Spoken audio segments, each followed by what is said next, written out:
Hola, buenos días, bienvenidos a otro episodio de Somos Founders Podcast. Le saluda Edgar Navas desde Portland, Oregon, fundador de Clica. Hoy le doy la bienvenida a Daniel Castro, fundador de Airluum. Dan, ¿cómo estás? Bienvenido al show. Muy bien, Edgar. ¿Tú cómo estás? Todo muy bien, muy bien. Aquí disfrutando finalmente salió el sol en Portland, así es que ya Ajá. estamos, estamos contentos. La ciudad está feliz y bueno, pues no nos saltamos la primavera, pero contentos de Eh, estar aquí. Qué suerte. Yo aquí estoy en el sur de California y está nublado, entonces aquí se parece a Oregon. Les mandamos las nubes. Pero, hey, Dan, pues encantado en tenerte en el show. Nada más les cuento, tuve la oportunidad de conocer a Dan en un programa en el que estamos juntos en Stanford y pues me pareció algo muy interesante porque, bueno, lo que están haciendo ustedes, tenemos ya una historia algo similar, pero quiero que nos cuentes un poquito, pero antes de nada de Heirloom, ¿cómo iniciaste tu trayectoria en el mundo de los startups? Bueno, pues Edgar, mi español no es muy bien, entonces voy a hablar más en inglés que en ¿Ah? español Dale. o Spanglish. Spanglish, Entonces, yeah. me disculpas, por favor. No, no, no. Ah, no, sí. Entonces, pues Heirloom es un mobile app Ujú. that helps you preserve your family stories to pass on to your children. And to answer your question, it originally started as a family project. So my mom, she had been diagnosed with Alzheimer's. And before Heirloom, I was a patent attorney for several years with a background in computer science. So my knee-jerk reaction was I need to back up all those files in her head, right? All those Yeah. stories in her head. Before they're And gone. not yeah, yeah, Yeah. I felt like I was in a race against time, and it wasn't necessarily for me, but more so for my kids and my future grandkids. Someday, I'll have grandkids, and I know that at some point my kids would want to know the story of their abuelita, right? Right. So it started as a family project. It started so I simply started recording my conversations with her so we literally have our, morning café con leche, right? And I would pull out my phone and she wouldn't even know. So I'll pull out my phone, I'll hit record, and I would just casually just start asking her questions. So one morning, I'd ask her to tell me about how she met my dad. She told me how she met my dad, and the next morning I'd ask her, to share details about her immigrant story. So she had come to the United States when she was 19 years old, and she was, like most immigrants, she was scared, and she's a 19-year Yeah. old coming to this Wow. foreign land, and she's from Uruguay. My mom's from Uruguay, my dad's from Peru. So um, she was advised to cross the border from Canada. So the advice to her was, oh, okay, you're gonna have to take a flight, and if you're gonna do that, then you might as well fly into Canada and cross from the Canadian border rather than the Mexican border. So, but these details, right? The details, the nuances of her story, those are, to me, I wanted to preserve those. Um, and then, one day I got an epiphany. I was like, you know what? I've got plenty of stories myself that I want to share with my kids. And then also, there are so many other people that are going through similar situations that, they want to preserve their parents' stories and their family stories for their kids. So that's how Heirloom went from a family project to a startup. That is fantastic. I just learned something, a bunch of things new. And, we immediately assume, that you came from a tech background, but I didn't know you were a patent attorney. Yeah, So, yeah. yeah, it's just like, how do you go, how do you make that jump? How do you go from, and I want to know a little bit more about your story, growing up um, as son of immigrants. How do you got to, first of all, to law school? What really pushed you to pursue that? Sure. Yeah. I mean, really, this all, it really comes back to Heirloom and the family story. Like this. Hmm. So my story is what I, partly. it's part of the family story. It's like a quilt, right? You have all of these stories. There's my Yeah. contribution. There's my mom's. There's my dad's. There's my grandpa, my tios, and my tias. And and my story is, well, my parents. So I was born in New York. I was born in New York, and I lived there until I was 7 years old. My parents they separated. Then my mom took my sister and my sister is 2 years older than me. I was 7 years old. I was in the first grade, and she got us on a Greyhound, and we went cross country, and we went to Wow. LA. Yeah. From And New York to wow. it was about 6 days. And at the time, I remember Chips. I don't know if you remember Chips, the show Chips with Eric Yeah. Estrada. That was my favorite show. And she had told me, oh, we're gonna go see Chips. And I was super, super excited. We finally get to California. I see a CHP motorcycle. I was really, really excited. And I was like, okay, let's go home. And we didn't. So Oh, so my mom, she just she was a single mom. She was a single mom for several years, and we didn't have money, but she made ends meet, and that's very similar to other immigrant stories, right? absolutely. That's you just make ends meet. Um, and I was fortunate enough to go to your question about how I got to become a patent attorney. So, I'll be the first to admit that oftentimes it's better to be lucky than good, right? Yeah. So I just happened to be living in East LA, where I don't know if you're familiar with the movie Stand and Deliver, the Jaime Escalante program. So No. Edward James Olmos is Oh you yeah, may yeah, have, yeah. Absolutely. yeah. Yeah. So I just happened to be part of that program, So but Interesting. if I would have lived 3 blocks to the west, I would have went to a different school, and I would have never been part of that program, and I wouldn't be here talking to you today. So Wow. so that's why I say, it's better to be lucky than good. The It good. doesn't. Yes. That is So yeah, interesting. so in a nutshell, I was fortunate enough to be part of that program.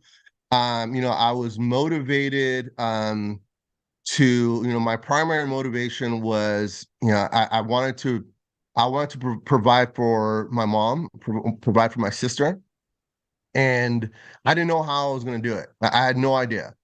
And in East LA, there's a lot of crime. There's a lot of gangs, a lot of drugs, Yeah. and I knew I knew how that movie ended.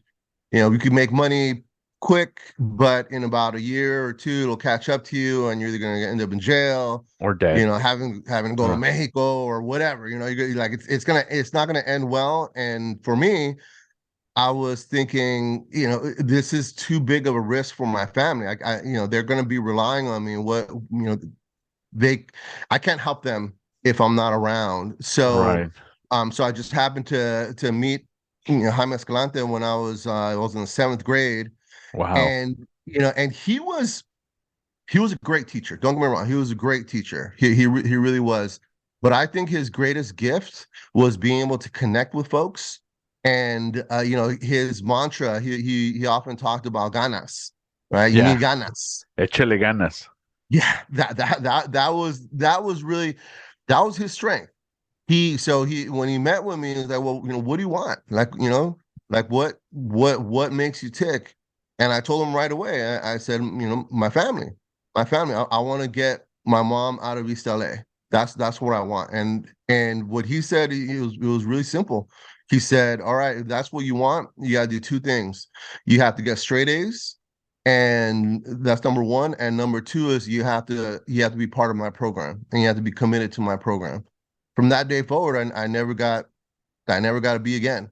And I Wow. stayed in the program, and I was fortunate enough to get accepted to MIT upon graduation, and studied electrical engineering and computer science. I mentioned my computer science background before. Yeah. Yeah. Yeah. Yeah, and then I was fortunate enough to be introduced. So one of my professors there was Professor Bose from Bose Corporation, Bose Speakers, and I had a really good relationship with him. and he was the first one that floated the idea of becoming a patent attorney. So he Okay. knew that I love technology, and he also knew that I love to read and write. So he one day just told me, he said, "Hey, have you ever thought about patent law?" And me, ignorant kid that didn't know anything better, I was like, "No, I don't even know what patent law is."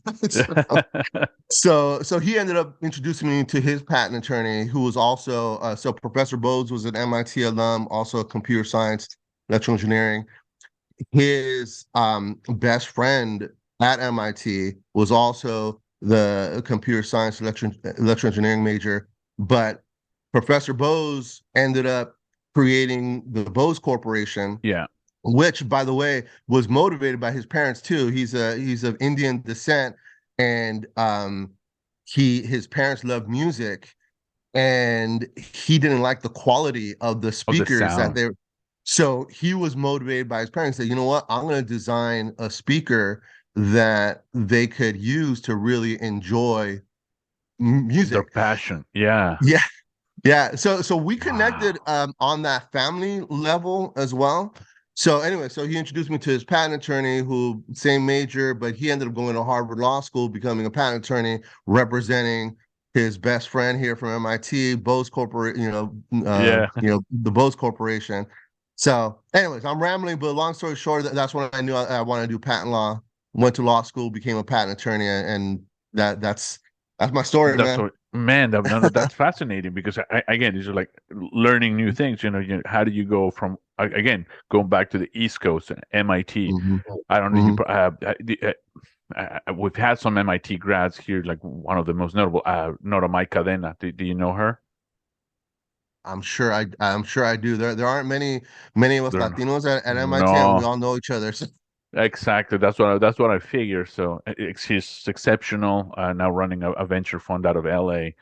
So if okay. you don't, then I'll reconnect you with her because she's been very supportive of initiatives that we do, with Latino entrepreneurs here in the Hmm. area. But no, Dan, so I mean, fascinating. So you started working in IP.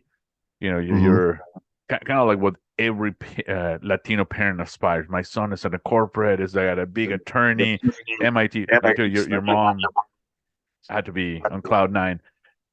How was that transition, or when at that moment in your career you say, you know what, this is I want to do my own thing, and going from a Hmm. family project, a personal Hmm. project.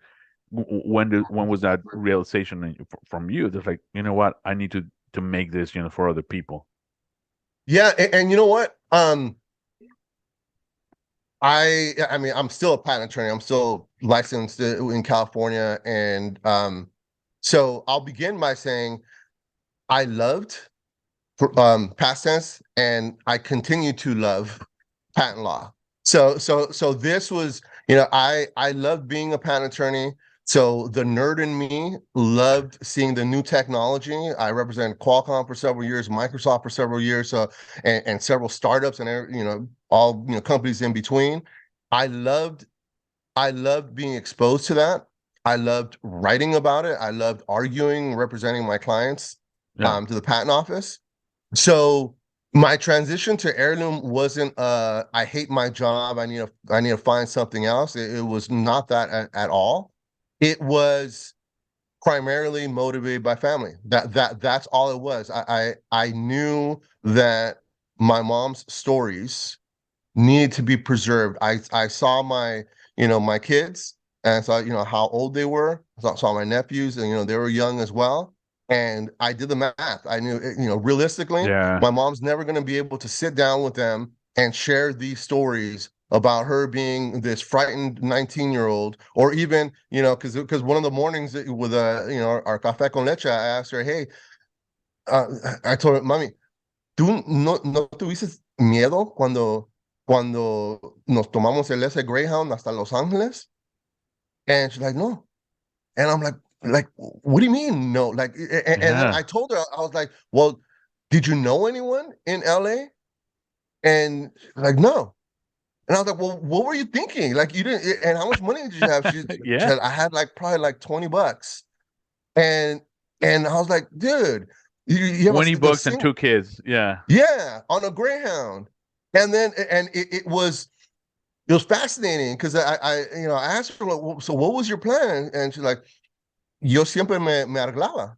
I always figured it out, and she Yeah. did. So I was like, okay, well, that first place that we lived, because I vaguely remembered that we lived with this family for a couple of months. We rented a room from them and we lived Yeah. there, the three of us.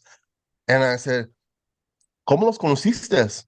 And she told me, she said that on the last leg of the Greyhound from, I think it was Las Vegas to LA, she met someone on the bus and she said, hey, you know what, here I am with my 2 kids, I'm looking for, for somewhere to rent, I could begin working right away, and it was another Hispano, right? And that's the immigrant story, that we're very resourceful, we lean on our community, and that's how she ended up meeting that family, made arrangements, and Wow.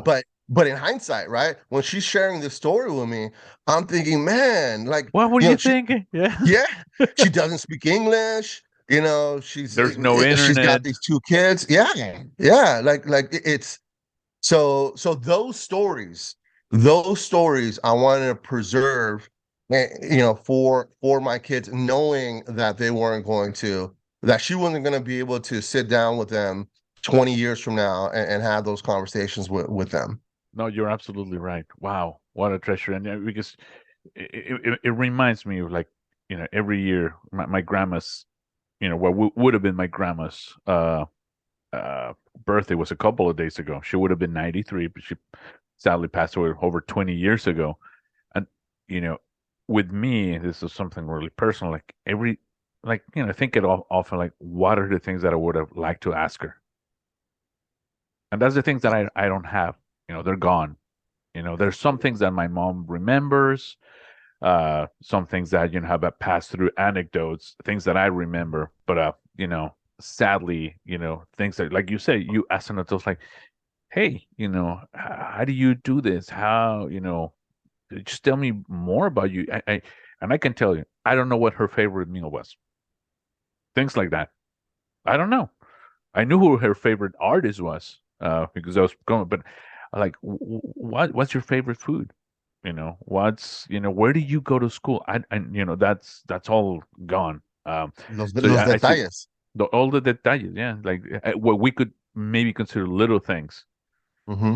but we just don't know. Yeah. I would have liked to ask again. In my head, it was like, I really never ask questions. You as a kid, you don't ask your grandparents a question. You just, like, go be loved, be spoiled, um, Hmm. and then once they're gone, it's like, shit, I really know don't know a whole lot about who they were, what they like, other than Hmm. they like, kind of like me. I don't know why, because I was a total brat, but yeah. So I see the importance, and I'm Yep. glad you're doing this. And but now, when was that transition? You say, you know what? Okay, this I got to put this together as a company. Hmm. I got to start. You came from a different world than entrepreneurship. Structure, corporate, to, Hmm. like, hey, you got to do a lot of. You got to wear a lot of hats. Where do you start? Yeah. So I'll tell you. So as a patent attorney, um, because I practiced patent law for such a long time. So graduating from MIT, I started as a patent agent, and then I went to law school. So about 20 plus years in the patent world. I share that um, because as a patent attorney, I've seen a lot of folks come in and out of the patent field. Yeah. And for me, I attribute a lot of my success in the patent world to me letting my ego down and asking questions. So acknowledging that you don't know something. So if a client comes to me with an invention, it's I've seen several patent attorneys that have really big egos say, okay, they'll just listen to them. Say, okay, I got it. Do you have any questions? No, I got it. I got it. I got it. Right. And you can't hide. You can't hide. So then, if you submit a patent application And it's like a math final. Like you could say that you get it, but then you're exposed. Like you either Oh, know I it or you see. don't. So a lot of those folks that didn't make it were the ones that didn't ask questions. So I was the opposite. I always ask questions, and this goes back to like my calculus days in high school and at MIT. Like I always ask questions. Like I was the first one. Like, hey, if I don't get it, I need to know because I'm going to get exposed eventually. I'd rather ask the questions now. So here my transition from patent law to an entrepreneur, the first thing that I acknowledged was, you know what, I've never done this before. I've been a patent attorney forever. I've never started my own business. I Yeah. don't know how to do this. So that's where it began. So then I started asking, okay, like who am I going to ask these questions to? I typical immigrant story. I leaned on my community, my network, right? So my MIT network, because I knew that there were a lot of folks there that launched startups, that had experience launching Right. a business. Leaned on them, and most of them were like my Latino friends Yeah. from MIT. And then same thing with law school. I knew that there were a lot of compliance issues, legal compliance issues that were not patent related at all. So I needed to acknowledge that, hey, that is not my field. I don't know that. Sure, I could research it and I could try to, or I could lean on my personal network and get answers to those questions. So that's how I built Heirloom. I reached out to folks in my network, and that's how it was built. But you know what, you bring an interesting point because one of the things that we see as Latinos, and I keep, we interview over 200 at this point, and I think, it's a commonality that we're too either Mhm. proud or ashamed or shy, and we don't raise our hand. We don't ask for help. And you're setting a good example on that. Like, hey, whether your network is MIT or your local community, raise your hand, man. More, Mhm. there's a chance that someone knows what you need or can connect you with that resource. But if Yeah. you don't ask, nobody's gonna know what you need. Yeah, and you know what? It's funny how we're so similar to our parents in many ways, right? So, Yeah, it makes me think about my mom on that Greyhound asking for help, you know, approaching a stranger, a complete stranger, and asking for help. She could have been too proud for that right. and not, but she did. And that's, to your point, that's exactly, I was the same way. I was like, you know what? If this is going to happen, if I'm going to make this happen, then I have to acknowledge that I need help and I'm going to have to ask for help. Absolutely. Yeah, yeah, yeah. And we want to just raise that point, so others that listen, that start like, hey man, just ask questions, Mhm. ask infinite questions. That's the people exactly that have success in the startup or in anything, are the people that are inquisitive, that are Mhm. like not too proud to tell it. Like, I know nothing. I'm still learning. Constantly learning and trying to learn from people that are better than me, Yeah. or That's I they can point me in the right direction at least. Yeah, no, I completely agree. Like there's certain things that I am good at and other things that I'm not good at. I think that I've always been fortunate enough to be a good student.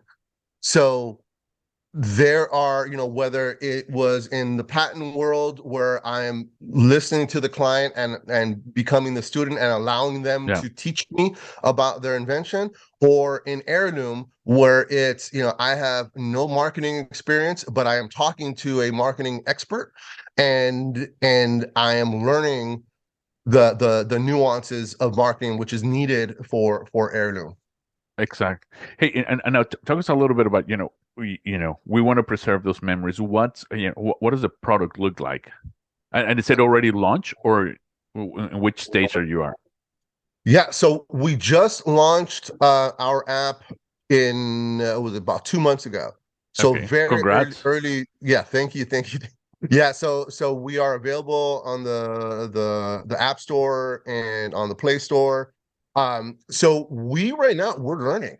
We're learning, going back to the learning, right? Because there's so many different angles to our product.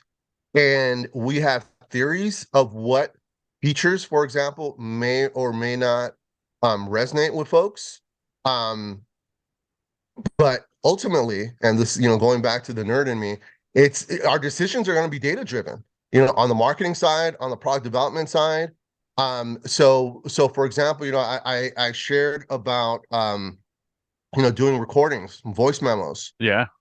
Well, we are ultimately, so we have a voice memo feature currently on our app, and we're gonna see if folks are actually using it, and if they are, what they like about it, what they don't like, how it could be improved, and we're gonna iterate.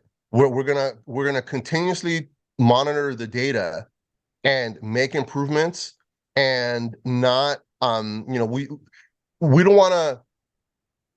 don't want to have any assumptions. We don't want to force products if they are not, if ultimately the data is telling us otherwise. We Right. have theories, but you know what? The data is ultimately going to tell us, because who knows? Maybe that voice feature is just specific to me. Maybe I'm the only one that likes it, and that's it, right? Or maybe not, right? Maybe not.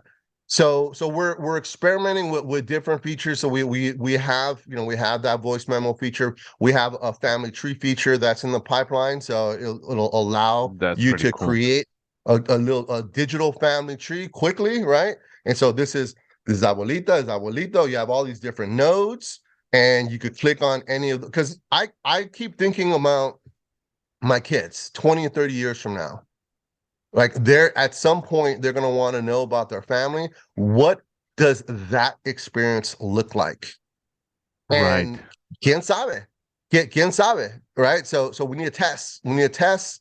And what we do know is that, however, I mean, we don't even know how technology is going to look in 20 years, but we do know that the collection of the data needs to happen now. The collection of the stories, Right. the who was, The you mentioned, archiving. yeah, exactly. You mentioned Yeah. your abuelita, right? Okay, those, what was her favorite meal? What was her favorite song? We could do that now. How we present it to my kids 20, 30 years from now, that, we could deal with that later. But Yeah. the user experience for collecting the stories right now, that's what we're experimenting with, and we'll see what works. That's fantastic. I like it. Yeah, because I could see, many ways.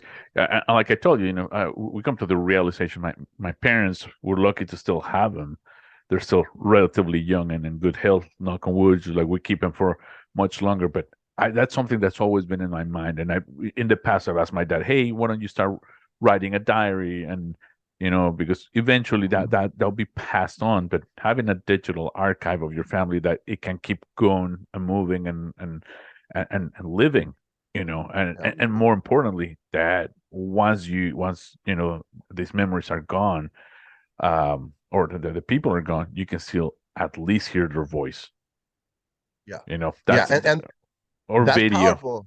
That's super Yeah, powerful.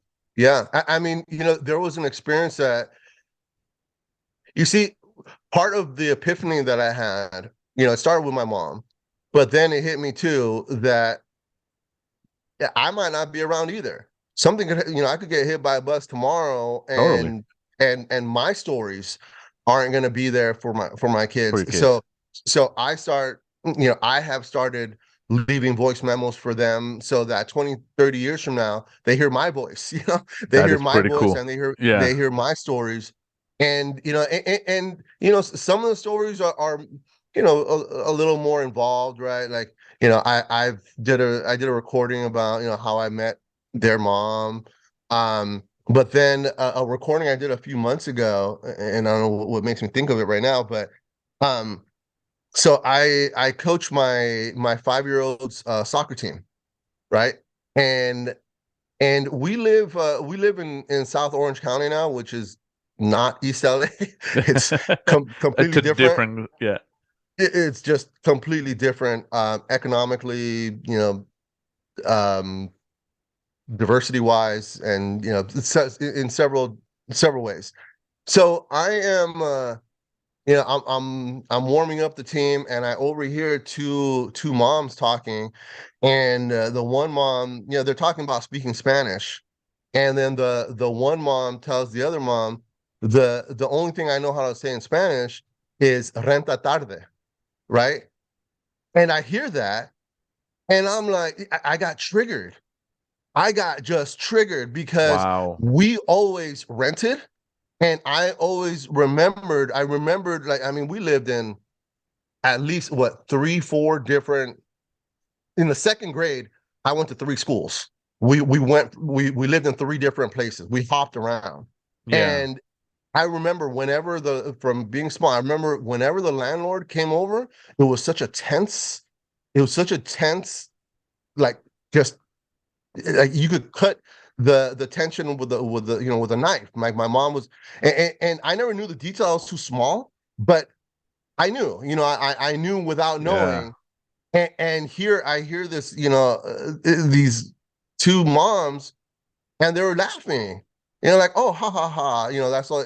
And I was so angry, and so many things went through my head, and I thought I should say something, and I thought, yeah, this Latino dad is gonna go to this. right. That's I gonna was look like, good. Yeah, that is not gonna happen. that's how you get taste. Yeah, Yeah, exactly. And I was, so then so many things went through my head, and I ended up not doing anything. And then I felt guilty for not doing anything.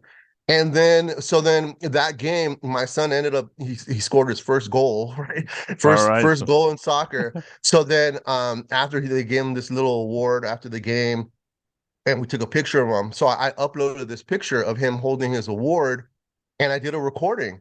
And I told him, I said, hey, and this was fresh. This was like yeah, probably like half hour after the game, so anyway, so I did this recording, and I told him, hey, today was bittersweet.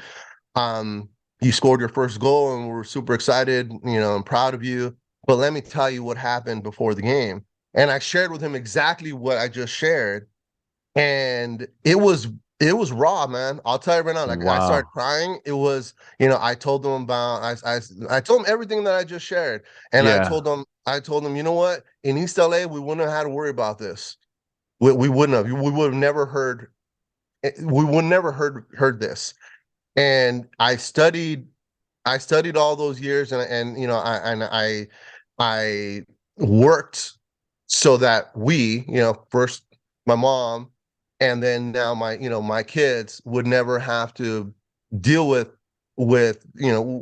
stuff like that I had to deal with. But now we're dealing with stuff that is just new. So yeah. it was frustrating. It was really frustrating. But again, those are the stories. There's some stories that you want to catch in the moment, and I So, can't wait 20 years. I might forget about it, and it may not be fresh in my head. But there, it's raw. It's and right like from. say, it's raw. It's at the moment when it happened. It has a different emotion than if you recount it 20 years later. It's like, oh, Yeah, remember that time? Yeah, I remember those two little Barbies or yeah. whatever. It's like just, yeah, it's a different emotion. That's what I would say. When It, you it, hear it, yeah, exactly. Yeah. We also did before my daughter was born. Before our daughter was yeah. born, we did, so we went on a baby moon. My wife and I. That's cheesy. It's cheesy, I know, No, we that's went on a cool. baby. We went on a baby moon, and we did a recording for her. We did a recording for her just before she was born, and it's like a time capsule, right? So we were telling her, hey, this is, this is these are the current events, right? This is, we talked about politics, right? We talked about sports. I love sports. And we talked about, what, our aspirations for her, what we wanted, that we want her to, to follow her heart, to know that we always support her. But I guess the main thing is that we know that 20, 30 years from now, she's going to hear this recording, and she's going to be like, wow, those were my parents just before What I a was born. gift. What a Yeah. gift. Yeah. Yeah, And that's it a was gift actually that a you don't video buy. too. It was actually a That is video true. too, so then she's gonna get a kick from seeing us so young. Oh my gosh, that is fantastic. And I've heard some examples. I know you heard the dad, opening a Gmail account for Hmm. I believe it's also a daughter, and just like writing Hmm. and sending pictures and notes. And like, when you turn 18, I'll give you access to that account. But imagine that kid Hmm. when turns 18 and start. I mean, just like Yeah. balling central. It'll be, yeah. But yeah, Yeah. exactly, what a gift. And but so right now you guys are live. You started, Hmm. already getting some traction. Hmm. Um, what where do you see, the next couple, the main challenges in the next couple of months for you? Yeah. So the main challenges really are going to be analyzing the data. Like I said before, we have so many different ideas that if we try to implement them all, we're gonna be, jack of all trades, master of none. We're not gonna be Yeah, good at any of them. So that's gonna be that's the main challenge for us to stay focused and us to put our personal preferences for what features to focus on aside and let the data drive the decisions. Um, there is so we're going to be fundraising also. We're going to be raising another round soon. And you know with the Stanford program that you and I are both a part of, um we were very fortunate to get a really good mentor. And one of the things that I was really stressing about for a while was I knew that we were going to raise this round soon, and working on the pitch and thinking, well, we don't know exactly what, even our revenue model. Like we don't know, like, is it subscription based? Is it going to be an ad model? Are we going to do some sort of partnerships, referral? Like we don't know. So feature wise, we don't know. Revenue model, we don't know. So I shared this with my mentor, and it was so sobering, his advice. He said, you know what? This is early stage. Just yeah, be honest and yeah. say exactly what you just told me, that we need to gather more data in order to determine what features are we're going to include, and that's going to determine ultimately what revenue model we implement. W- So the pitch is going to be, hey, we are raising this money so that we could gather more data and determine, with more clarity, the direction of our company. And that was Absolutely. fantastic. That was, Yep. and the best thing part is that it's honest, right? It's just, Uh, honesty is always the best policy, right? Absolutely. And if you follow the design thinking of it, that's what it is. I mean, you're in prototyping. You're still gathering that information from the customer base to determine, yeah, like you said, features, but ultimately, is that customer willing to pay for what? And what, for download, for membership, Mhm. storage, or is it Yeah. just going to be a ad, partnership, base? You, Hmm. you, you don't, you just don't know. Quién sabe? Exactly. Quién sabe?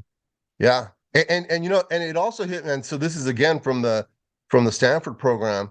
You might recall, we've had, we had a lesson about our competitive advantages, and Yeah. like really look inwards. So then it hit me, and I was like, you know what? I am very fortunate to be part of a team here that we assembled of really smart people. And they say, if you're the smartest person in the room, you're in the wrong The room. wrong room. Yeah. I am humbled by our team. We have some really, really smart people on our team. And so that's one competitive advantage. And another competitive advantage that didn't really dawn on me until recently was, hey, I am a patent attorney. So so part of our processes now is that we're going to parlay those two advantages. So what we're having as part of our process is we're brainstorming different features that we want to consider implementing. the ones that are patentable, we will submit patent applications on. Absolutely. And even if we don't end up implementing them, so long as we have a robust patent portfolio, then then even if we fail as our app, so long as the storytelling space grows and somebody implements some of these features, well, then there's still value there. So Yes. that's that was an epiphany that was born out of the Stanford program. I'm very grateful. I mean, we're halfway through the program, Yeah. and I mean, there's just so much value that I've already gotten from it. Oh, absolutely. And I shared that with my team. It's like things that we were doing, like we had to put the brakes on them because like, oh no, that we're going the wrong direction. I know we just gotta Mm-hmm. go back. Things that were like, oh yeah, we've been following like that, but this way. Now we just gotta just realign elements. And yeah, for me, it's also been transformational from the program. My mentor, shout out to David. Yeah, he's been fantastic. So.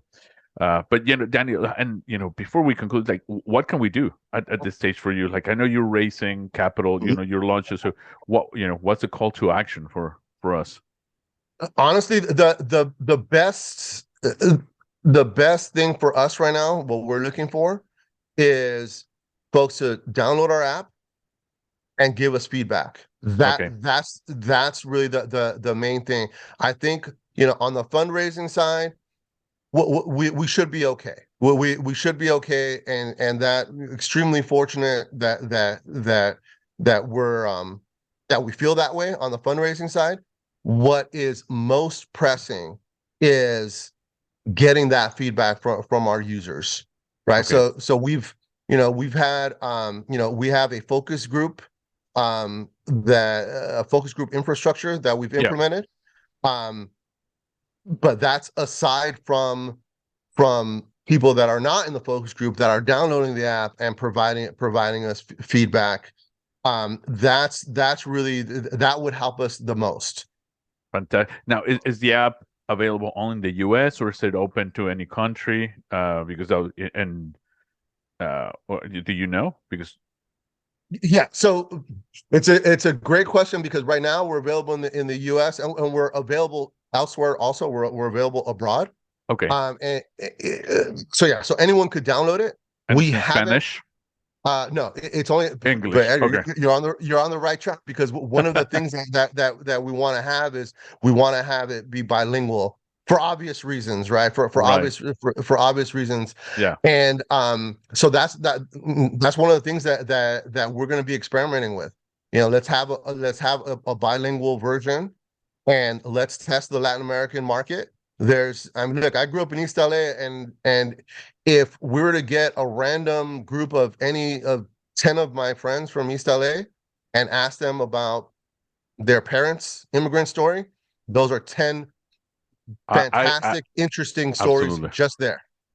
Yeah, I'm more than that. I know if I ask people like Latin people, hey, is this something that will help you? Would you like to try? I think there's not a single person that would say no. I'm not interested in knowing. Well, maybe some people. I retract. Maybe some people, yeah, that would family situations maybe don't, but for the vast majority would say, yeah, that this is something that I would like to preserve. What's been in my mind, or maybe if I didn't think about it, but now like, oh shit, I guess you're right. The time is ticking, and at some point, there won't be any sand left in certain, some people's hourglass. So you want to preserve those memories. Exactamente, sí. No, Yep. so that's a commitment. If you can share, the links with us, we'll post them. We'll make sure that that I'll do it. I'll make that compromiso. So All we right. can Appreciate it. we can test it and give you some feedback on functionalities, UI, UX, etc. A little bit Mhm. maybe a little bit more integrated for an app. But would love to participate, Dan. All right, Edgar, I appreciate it, man. I appreciate it, and thank you so much for inviting me on your podcast, man. This is to have a podcast for Latino founders, man. A brilliant idea, and obviously much needed. So I appreciate it. I appreciate Thank you so you much. having me on. Appreciate it. Thank you everyone for listening to us, and we welcome you the next week with another episode. So follow us to and somosfounderpodcast.com. You can download all the episodes, or you can see them on YouTube every Friday. Thank you so much, and have a good week.